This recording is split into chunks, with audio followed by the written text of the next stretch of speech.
Ймовірніше за все, ви вже задумались, що робити, наприклад, в такому випадку, коли в нас буде, наприклад, досить велика кількість груп оголошень, і в ній буде в кожній по три оголошення.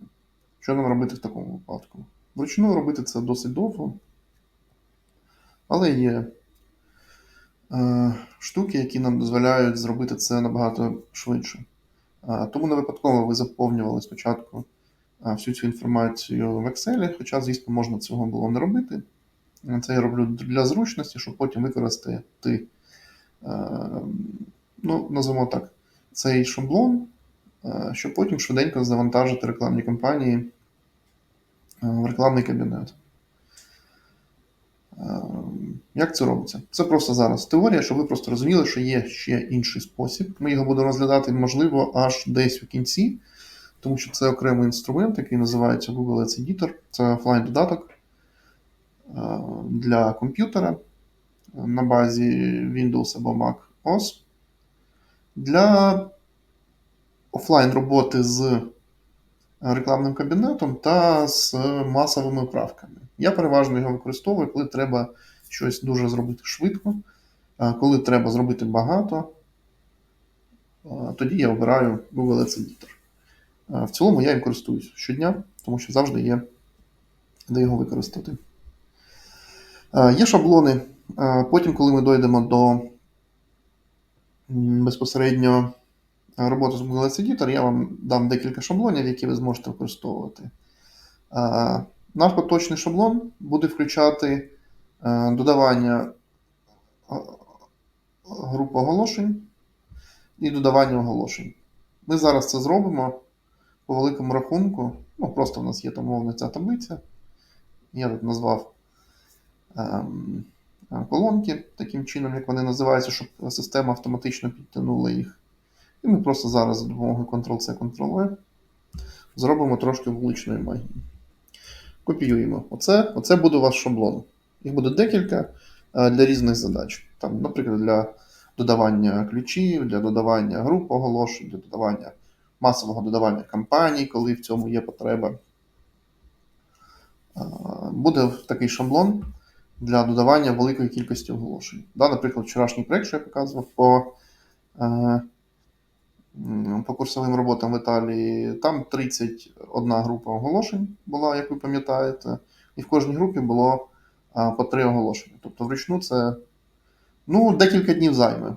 Реально, не вручну це займає ось приблизно стільки часу. Переходимо в Google Ads Editor, обираємо рівень рекламних кампаній. І тут можна вручну їх додати. Можна скопом загрузити по шаблону. Так, тут я обираю опцію «Мої дані включають стовпці для кампанії або груп оголошень», додати або обновити. І вставляю його з буфера обміну. Далі, за рахунок того, що в мене вже правильно названі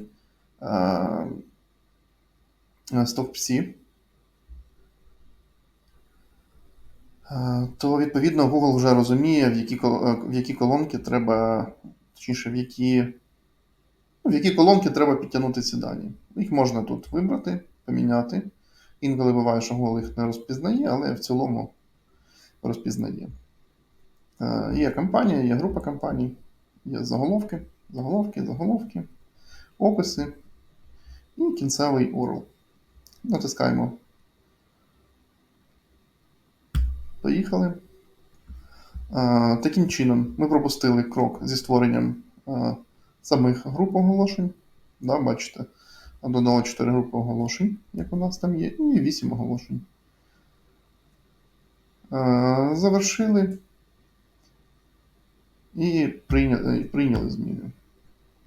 Таким же чином можна додати ключі в нашій рекламній кампанії. Зараз я покажу на прикладі. Можна, в принципі, вручну. Тут в мене немає зараз шаблону, тому що це, в принципі, займає не так багато часу. Я взяв, скопіював ключі, Так, яка там група оголошень? Ремонт лолек ПВХ. Переходжу сюди, на рівень ключових слів. Додаю їх сюди. Тут нічого не вибираємо, так, з замовчуванням його буде достатньо. Додаємо. З'явились наші ключі. Все, зайняло це, як бачите, там декілька секунд. Так, зараз покажу всі, і потім покажу, як можна. Так, ремонт каркасних басейнів. Як можна масово правити типи відповідності, щоб теж не робити це вручну, не сидіти там, я не знаю, ці кавички там не проставляти. Якщо ви там використовуєте точну відповідність, ці квадратні дужки.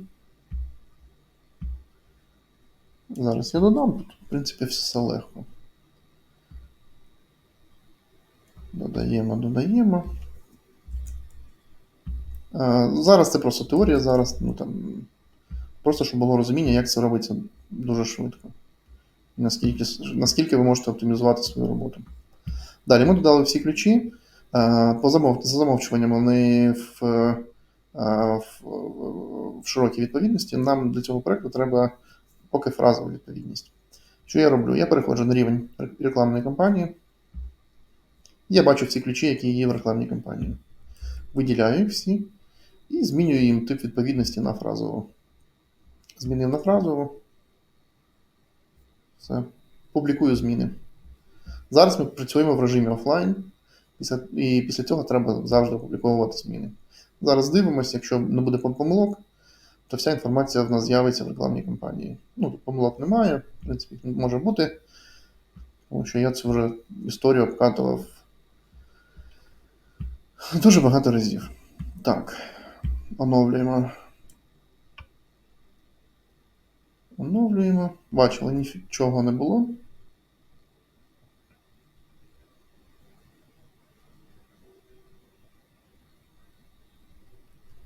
З'явились 4 групи оголошень. Дивимось ключики. З'явився там 51 ключик фразової відповідності. Ну і, звісно, з'явились оголошення. У нас повинно бути 8. 8 оголошень. Зайняло це в нас все. Ну, я на відео подивлюсь, може хвилин 5. Вручну ви б це робили, декілька годин точно.